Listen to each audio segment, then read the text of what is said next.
जोहार झारखंड, जय झारखंड। सबसे पहले आप तमाम झारखंड वासियों को मेरा सत सत नमन, कोटि कोटि नमन।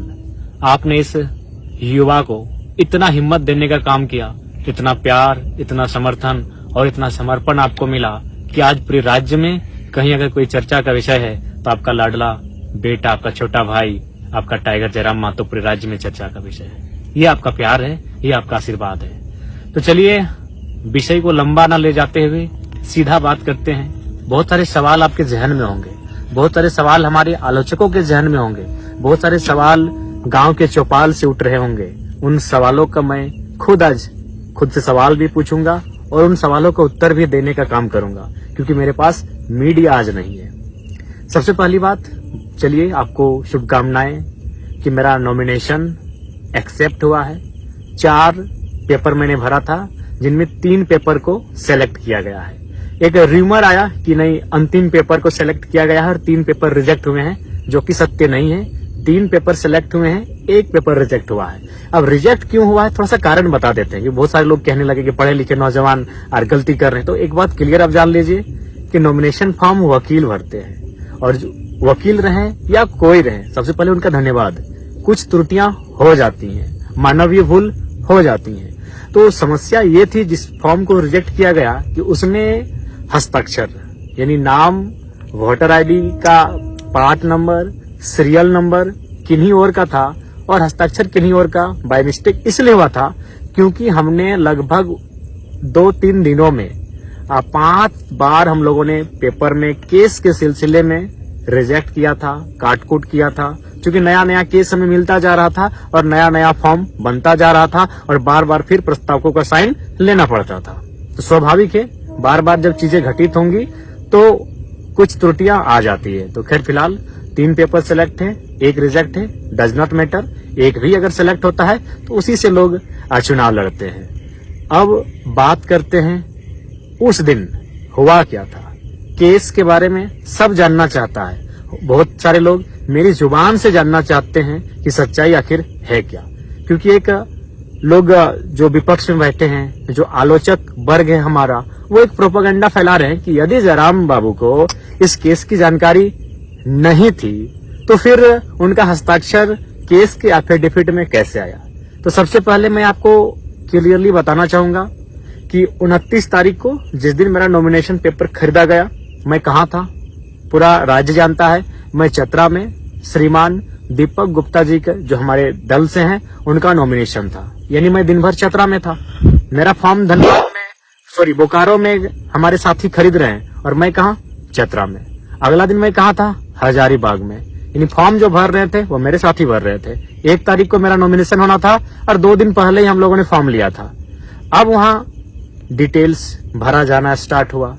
केस की जहां तक बात है, सबसे पहले हम लोगों ने 10 केस इंक्लूड किया था। यानी 29 तारीख शाम को 4 बजे जब फॉर्म भरना स्टार्ट हुआ तो हमारे साथी, हमारे वकील की टीम के माध्यम से 10 केसों की जानकारी दी गई। लेकिन जैसे ही 30 तारीख को सुबह हजारीबाग मुझे जाना था संजय दा के नॉमिनेशन में, उसी दरमियान मैं गया प्रज्ञा केंद्र। वहां हमारा साथी है, उनसे मिलने गए एक अकाउंट के सिलसिले में। तो हमारे चचा बैठे हुए थे बगल के पंचायत के। उन्होंने कहा, टाइगर याद है 2015 का केस, उसका क्या स्टेटस है? हम बोले, चाचा ये तो केस हम भूल चुके थे। अच्छा किया आप याद दिला दिए। तो क्या स्टेटस है इस केस का, आप ही बताइए। बोला नहीं, उसका नोटिस हमको आया है 107 बन के कि हमको एक दिन उपस्थिति देना है कोर्ट में। तो बोले आपसे रिक्वेस्ट है इस केस के बारे में डिटेल दीजिए। फिर उन्होंने 2015 का केस, जो सड़क जाम का केस था, और उस केस में कोई एक्टिविटी नहीं है। 15-10 साल पुराना केस हो चुका है, लेकिन अभी तक कोई एक्टिविटी नहीं। तो फिर उस केस का डिटेल दिया गया। यानी फिर उस डिटेल को हम व्हाट्सएप के माध्यम से अपनी टीम को भेजे, जो मेरा फॉर्म भर रहे थे, कि ये केस को इंक्लूड कीजिए, एक नया केस फिर मिला है। यानी वो केस इंक्लूड किया गया। अब केस नंबर 11 हो चुका है। कब हुआ है? संजय दा के नॉमिनेशन में हम जा रहे हैं, यानी दिन के 11 बजे मेरा केस नंबर हो रहा है 11। नॉमिनेशन होता है संजय दा का। हम बिशुनगढ़ आते हैं। संजय दा को कोई भी चाहे तो संजय दा से फोन में बात कर सकते हैं। बिशुनगढ़ जैसे ही हम क्रॉस करते हैं, संजय दा का फोन आता है कि जयराम भाई, नगड़ी थाना की पुलिस आपको डिटेन करने के लिए आई है, आप नॉमिनेशन करेंगे और वे लोग डिटेन कर लेंगे, या फिर आपको नॉमिनेशन करने से पहले डिटेन करेंगे।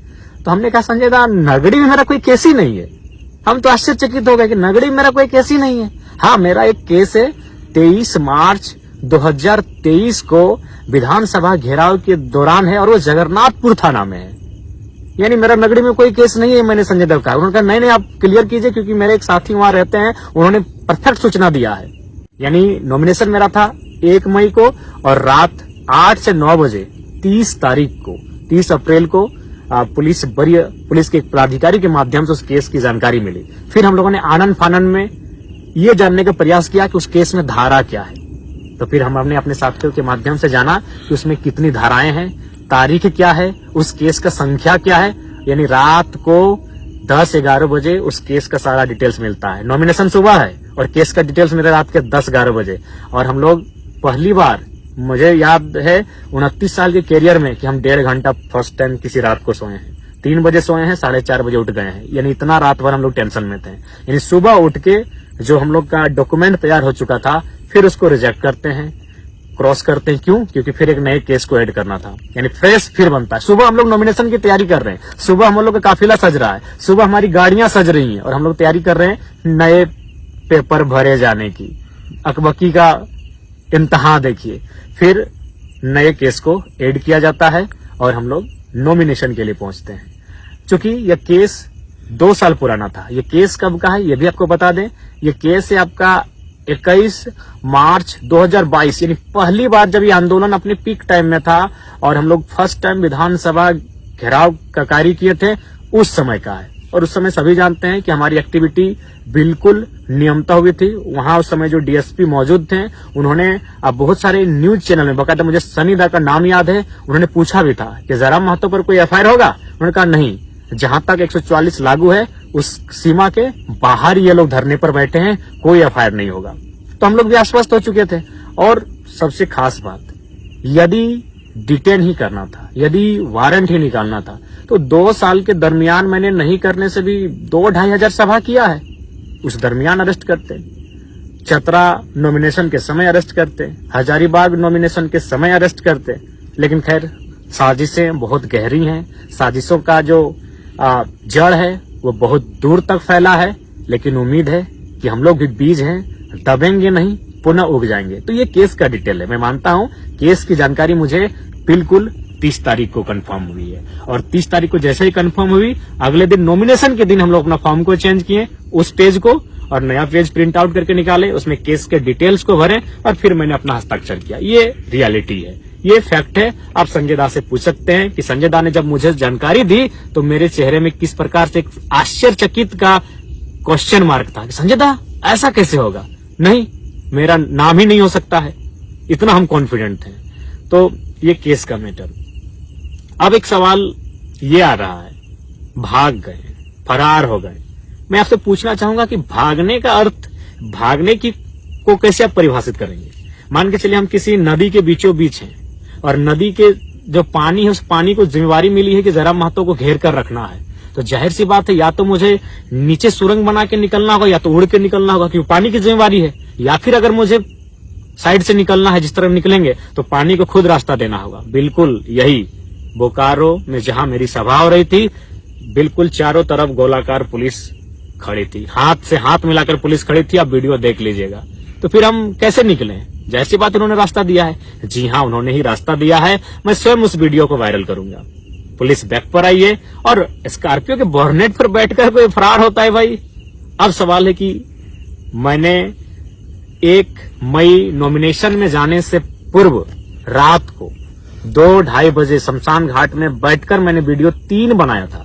एक वीडियो में यह संदेश दिया था कि मुझे पूर्ण आशा है कि मेरा अरेस्टिंग हो जाएगा, अरेस्टिंग होने के बाद फलाना कार्यकारिणी केंद्र अध्यक्ष होंगे। मैंने ये भी उस वीडियो में घोषणा किया था, क्योंकि मुझे भी पूर्ण आशा था कि हम लोग मुझे डिटेन कर लिया जाएगा। इसीलिए आनंद फानन में 3 सेटों को भरा गया, क्योंकि पूर्ण आशा थी कि डिटेन करेंगे ही करेंगे।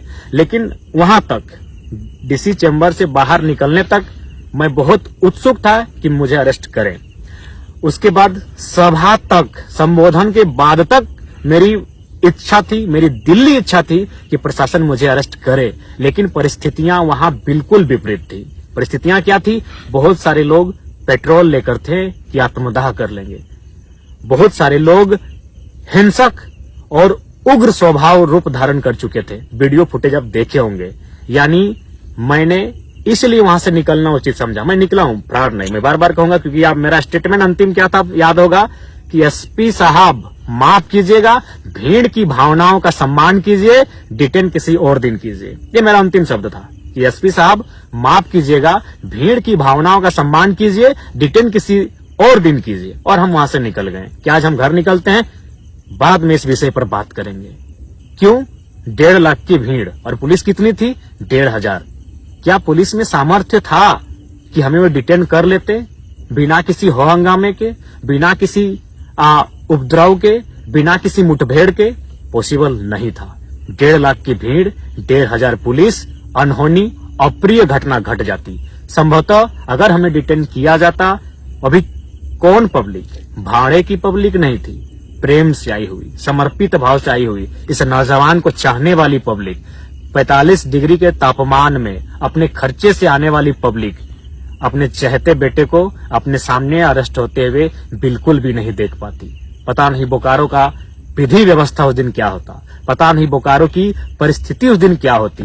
कहीं कुछ अप्रिय हिंसक घटना न घट जाए, इसलिए मैंने बिल्कुल स्कॉर्पियो के बोर्नेट से कहा कि एसपी साहब माफ कीजिएगा, भीड़ की भावनाओं का सम्मान कीजिए, डिटेन किसी और दिन कीजिए। आप चाहे तो उस सभा में मौजूद तमाम मीडिया रिपोर्टर से पूछे, तमाम पुलिस के पदाधिकारियों से पूछे या जनमानस से पूछे। मेरा यही अंतिम स्टेटमेंट था, क्योंकि आसान नहीं था भीड़ को नियंत्रण कर पाना, आसान नहीं था मुझे वहां से डिटेन करके ले जाना। क्योंकि आप भी जानते हैं, आप हमें पसंद करें या ना करें, मैं ये अपने आलोचकों के लिए और विपक्ष के लिए कहना चाहूंगा, लेकिन ये आपको मानना होगा, आज लोगों के आशीर्वाद ने मुझे झारखंड का जननेता बनाया है। आज 45 डिग्री के टेम्परेचर में लोग बिना अपना खर्च से गए थे, और आप एनडीए और यूपीए के प्रत्याशी कितने लोग अपनी मर्जी से गए थे और कितने लोग साधन जुटाने के बाद गए थे नामांकन रैली में, ये बताने की आवश्यकता नहीं है। गांव में चर्चा है कि टेम्पो में कई रुपया दिया गया था और बोलेरो वालों को कई रुपया दिया गया था और दिन भर रहने का कई रुपया दिया गया था। ये किसी से छुपा नहीं है। मैं कह रहा हूँ 10%, 15-20% गए होंगे उनके भी रैली में, जो उनके नजदीक के लोग हैं, जो उनके समर्थक हैं, लेकिन मैक्सिमम लोग भाड़े से लेकर गए थे, ये आपको मालूम है। तो ये बिल्कुल परिस्थितियां सामान्य नहीं थी कि हम वहां से डिटेन कर लिए जाते। मैंने यहां तक वीडियो आप किसी चैनल में देखिएगा कि डीएसपी साहब से हम कान में बात कर रहे हैं। ये कौन सा तरीका है कि भागने वाला आदमी डीएसपी से ऐसे कान में बात कर रहा हो? हम बोर्नेट पर बैठे हैं और डीएसपी साहब बगल में। हम उनको क्या कह रहे थे कान में पता है? कि सर या तो पिंडराजोड़ा थाना में हमको डिटेन करने का मौका दीजिए या तो पेट्रोबार में दीजिए। यहां से पॉसिबल ही नहीं कि आप हमको पकड़ के ले जाएंगे। यहाँ उपद्रव हो जाएगा, यहाँ अप्रिय घटना घट जाएगी, क्योंकि पब्लिक का मूवमेंट गजब का है। भावनाओं में भी है, आंखों में आंसू भी है और आंखों में अंगारे भी हैं। और मुझे लगता है बोकारो आज जल जाएगा। इसीलिए विधि व्यवस्था को मेंटेन कीजिए, डिटेन किसी और दिन कीजिए। और बिल्कुल स्कॉर्पियो के बोर्नेट से मैं निकला हूं। उसके बाद फिर मैं नीचे बैठा और निकलते रहा। और बिल्कुल पुलिस चारों तरफ थी भैया। भागना मतलब कि उड़ के जाते तो भागा मानते, नीचे सुरंग बना के जाते तो भागा मानते। चारों तरफ पुलिस है, वहां से हम कैसे पार होंगे? तो किसी ने हाथ छोड़ा होगा अपना, किसी ने रास्ता दिया होगा। हो सके हमारे चाहने वाले ऊपर पुलिस के लोग होंगे, संभावना है। तो हम तो उनके बीच से निकले हैं।